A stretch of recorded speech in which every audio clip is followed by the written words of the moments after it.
that I'm going to be working with is acrylic clear phone case, and I'm going to be covering it in white acrylic paint and a brush. Now I'm sorry this is like super bright, but I had like the settings on my camera like bright enough because it was cloudy, and then it became like super bright, like sunny, and then it was like one of those days that is like cloudy and then sunny and then again cloudy and then sunny again. So yeah, I'm just sorry if it's like super bright and it's like blinding you, but just going to be painting my phone case in white. It doesn't have to be like super perfect, it's just base, but I'm going to be then taking a cardboard and a pencil, and I'm going to just place my cardboard in the middle, and I'm just going to draw the line.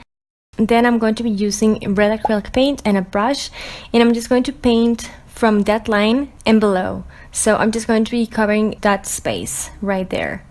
So on that half, I'm going to be covering the whole thing, sides, front, everything, and I'm just going to be giving this a few coats until it's opaque. Then I'm just going to be taking black acrylic paint and a thinner brush, because this time I'm going to start next to the red one, just to have as straight line as you can get. And once you have that, you can use a bigger brush and just cover the rest of it. And again, I'm going to be giving this a few coats. The white base that we added is because it makes the red color pop a lot more. You don't really need to add it on the space you added the black paint, but it's just to make it a level coat of paint. Once we have done that and everything is dry, we're just going to be taking some white paint, a toothpick, a big dotting tool. You can use the back of a brush as well, and we're going to be marking where we want to add the details on Mickey Mouse. So I'm just going to be working with my big dotting tool, and I'm just going to be adding 3 dots. And then with my toothpick, I'm just going to shape it because those things are not round, they are like kind of oval shaped. So I'm just going to be working on the shape itself. The white in this case is just the base for my next color, which is yellow, and I'm going to be painting that space in yellow. I used white because I am working over a red base, so just to make my yellow pop a lot more.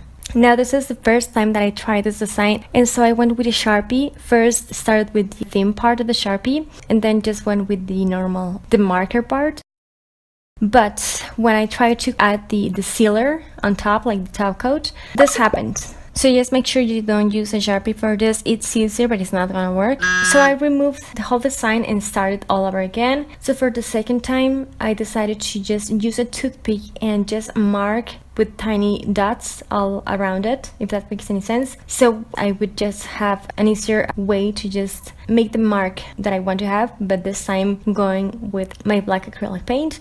Being really careful, I'm sure I wasn't breathing at this point because I was like really trying to not shake or anything like that, just to make it easier to just have an edge all around it. And then I went with my clear finish again, the one that I used before with the Sharpie one, and this time didn't smudge. I tend to use like the spray sealer for this kind of project, but sometimes it's just like too annoying to use because it stings and you have to work outside. So sometimes I just prefer to use this method. I'm just going to be placing my phone back on its new home, which is Mickey. And yeah, this is pretty much the project that I wanted to share with you. I think I got inspired